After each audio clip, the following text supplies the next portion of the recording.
Another day, another iPhone. iPhone 13 Pro Max, green screen problem. Tanong natin si Sir. Sir, ano po ba nangyari dito, Sir, sa iPhone 13 Pro Max mo? Nag-charge lang, chinarge ko siya tapos wala pang 10 to 15 minutes biglang nag-flicker.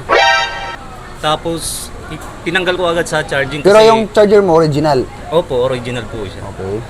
Tapos tinanggal ko kagad kasi nga nag-flicker.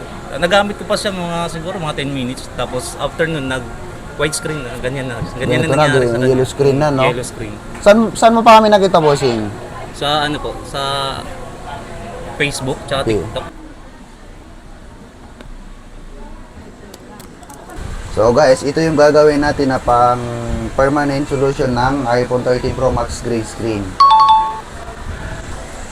Kung gusto niyo magpagawa sa amin, mag-PM lang po kayo dyan sa page namin, cellphonerepair.tv. Hanapin niyo po